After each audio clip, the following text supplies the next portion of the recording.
Hello, ഇന്ന് നമുക്കൊരു ട്വിൻസിന് വേണ്ടിയുള്ളൊരു birthday cake നോക്കാം. ഞാൻ ആദ്യമായിട്ടാണ് വോയിസ് ഓവറൊക്കെ കൊടുക്കണം കേട്ടോ.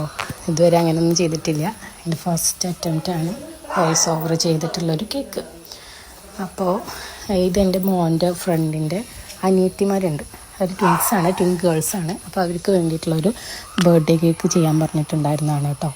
ഇതിൽ നമ്മൾ കേക്ക് വരുന്നത് ആൽമണ്ട് ട്രഫിളാണ്. 1 kg ആൽമണ്ട് ട്രഫിളാണ് നമ്മുടെ കേക്ക്. ഇതിൽ അവർ പ്രത്യേകിച്ച് ഡിസൈനൊന്നും പറഞ്ഞിട്ടുണ്ടായിരുന്നില്ല. അവർ നമുക്കിഷ്ടമുള്ള ചെയ്തോളാനാണ് പറഞ്ഞിട്ടുണ്ടായിരുന്നത്. അപ്പോൾ ഞാൻ ഇതിലൊരു പുതിയൊരു പാലറ്റ് നൈഫ് വെച്ചുള്ളൊരു ഡിസൈൻ നമ്മൾ സാധാരണ ചെയ്യാറുള്ളതാണ്, പക്ഷേ നമ്മളത് സ്ക്രൈപ്പർ വെച്ചിട്ടാണ് ചെയ്യാറുള്ളത്. ഇപ്രാവശ്യം അതൊരു പാലറ്റ് നൈഫ് വെച്ചിട്ട് ചെയ്യാമെന്ന് വിചാരിച്ചു. ആ ഡിസൈനാണ് ഇതിൽ കൊടുത്തിരിക്കുന്നത്. പിന്നെ എൻ്റെ കയ്യിൽ കുറച്ച് പ്രിൻറ്റുകൾ ഇരുന്നായിരുന്നു. ആ പ്രിൻറ്റ് വെച്ചിട്ട് നമ്മൾ ഇത് ഡെക്കറേറ്റ് ചെയ്തെടുക്കുന്നുണ്ട് കേട്ടോ. കുറച്ച് ബട്ടർഫ്ലൈയും അതുപോലെ ഒരു ട്വിൻസിൻ്റെ ഒരു ചെറിയൊരു പിക്കൊക്കെ വെച്ചിട്ടാണ് നമ്മളിത് കംപ്ലീറ്റ് ചെയ്തത്. കേക്ക് ഇഷ്ടപ്പെട്ടിട്ടുണ്ടെങ്കിൽ എല്ലാവരും അഭിപ്രായം പറയണം കേട്ടോ. പിന്നെ കുറച്ച് ഷുഗർ ബോളൊക്കെ ഇട്ടിട്ട് അതിൻ്റെ ലുക്ക് നമ്മൾ കംപ്ലീറ്റ് ചെയ്തെടുക്കുന്നുണ്ട് കേട്ടോ.